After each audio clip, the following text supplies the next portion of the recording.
నేను చెప్పుకంటే మన ఎన్ఎస్సి నల్మేట ఆయన క్రియేషన్స్ చూస్తే మన శ్రీ శ్రీ శ్రీ మంచి కంటి రుక్మిణి మనోహర జన్మకాడు వివరిస్తాడు. చూద్దామా? చూద్దాం చూద్దాం చూద్దాం చూద్దాం చూసి ఎంజాయ్ చేద్దాం. Sayanna YouTube channel Rakshabandhan. ఇవాళ రక్షాబంధనం అంటే రక్ష అంటే కాపాడడం. కాపాడడం గొప్ప, బతికించిన వాడు గొప్ప, చంపితే గొప్ప కాదు. ఎవరిని ఎవరు ఎలా చేస్తున్నారు, ఎందుకు చేస్తున్నారు? ఈ యొక్క రాఖీ బంధన్. రాఖీ అంటే రాకే, ఇక నువ్వు రాకు, మా దగ్గరికి రాకు, మాకు దుఃఖాలు లేకుండా సుఖాలు బ్రహ్మాండంగా ఉండేటట్టు, కష్టాలు లేకుండా సుఖాలు ఉండేటట్టు గొప్ప మహత్తరమైన దివ్యమైనటువంటి మాకు సోదరులు, అన్నదమ్ములు, గొప్పవాళ్ళు, మరి తల్లిదండ్రులు వీళ్ళందరూ కూడా చెల్లెళ్ళని, అక్కయ్యలని, అన్నయ్యలని అందరినీ కాపాడుకోవడం కోసం ఈ యొక్క రాఖీ బంధనం జరిగింది. అసలు దీని పుట్టుపూర్వోత్తరాలు ఏంటి? ఆనాడు శ్రీ మహావిష్ణువు ఆయన ఏం చేశాడు? బలిచక్రవర్తి కోరిక మేరకు కాలు 3 పాదాలు అడిగాడు. అప్పుడు ఫైనల్ పాదం నెత్తి మీద పెట్టు స్వామి, ప్రభువు నెత్తి మీద పెట్టంటే తొక్కేశాడు, పాతాళానికి వెళ్ళిపోతే అప్పుడు నీకేం కావాలి, కోరిక కోరుకో అంటే నీవు నా దగ్గరే ఉండాలి, నువ్వు శ్రీ మహావిష్ణువి కాబట్టి నేను నా దగ్గరే ఉండాలి స్వామి, ప్రభు నా మొర ఆలకించి నా దగ్గర ఉండండి అంటే అలాగే తదాస్తు అని ఆయన దగ్గరే ఉంటాడు. మరి ఇంట్లో భార్య ఒక్కదే ఉంటుంది. శ్రీ మహావిష్ణువేమో పాతాళంలో ఉన్నాడు. పాతాళంలో భటుడుగా అక్కడ ఒక బల్యం పట్టుకొని భటుడుగా ఒక ద్వారకం దగ్గర కాపలా ఉంటాడు, ద్వారం దగ్గర.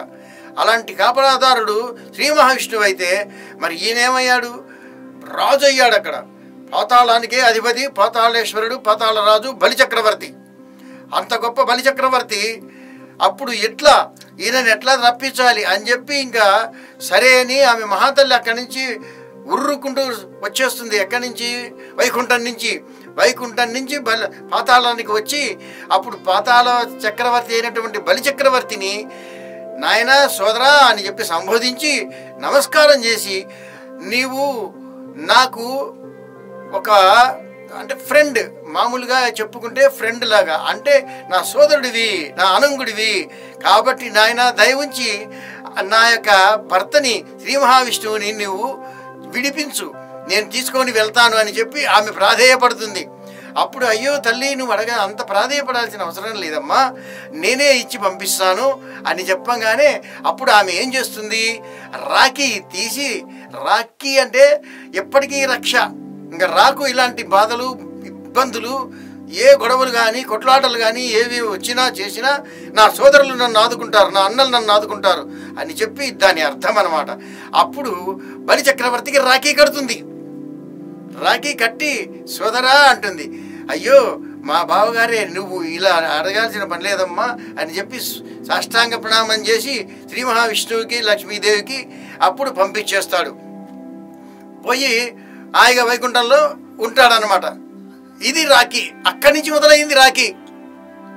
రక్షాబంధనం. బంధనం అంటే ఏంటి? బంధించటం. బందీల దొడ్లో పడితే గొడ్డును బంధిస్తారు, మళ్ళానేమో బంధించటం, ఒక రక్షక భటులు వచ్చి బంధిస్తారు, ఏదైనా తప్పు చేస్తే బంధనం. కానీ ఇది రక్షించే బంధనం. అలాంటి బంధనం కాదు ఇది. ఇది రక్షణ చెయ్యాలి. ఎవరికి? చెల్లెలకి రక్షణ, అక్కయ్యకి రక్షణ, అన్నదమ్ములకు రక్షణ, ఒకళ్ళకొకళ్ళకి రక్షణ. ఇది రక్షాబంధము అంటే ఆ యొక్క రక్ష చేసే బంధము, దీన్ని రక్షాబంధనము అంటారు. అన్ని బంధాల కంటే ఈ రక్షాబంధనం గొప్ప. ఆ సమయానికి ఏదో ఒక విధంగా, ధనం విధంగానో, ప్రేమ విధంగానో ఆప్యాయత విధంగానో లేకపోతే ఒక అపవాదు ఒక నింద వస్తే దాన్ని ఆపాదించకుండా చెల్లెళ్లను అక్కయ్యలను కాపాడుకోవడం కోసమో ఇదంతా ఒక బంధం. ఆ బంధము అంత గొప్ప బంధాన్ని రక్షాబంధనము అని అంటారు. ద్వారకంలో కూడా ద్వాపర యుగంలో ఏమైంది, తల్లికి ఆమెకు అత్తయ్యకి మాటిస్తాడు, నీకు మాటిచ్చానమ్మా 100 తప్పులు నేను కాస్తా, 100 తప్పుల తర్వాత నేను కాయలేను, నాకు సంబంధం లేదు, నన్ను మటుకు నువ్వు మళ్ళా అనొద్దు అంటే, సరే నాయన అలాగే కృష్ణ అని చెప్పి అత్తయ్య దండం పెట్టి ఆ యొక్క వరం పొందుతుంది.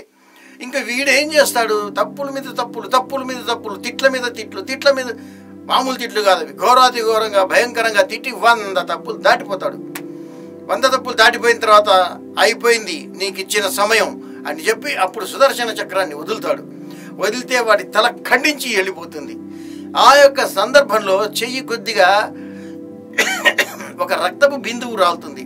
అప్పుడు ఉర్రుకుంటూ వచ్చేస్తుంది మహాతల్లి ద్రౌపది.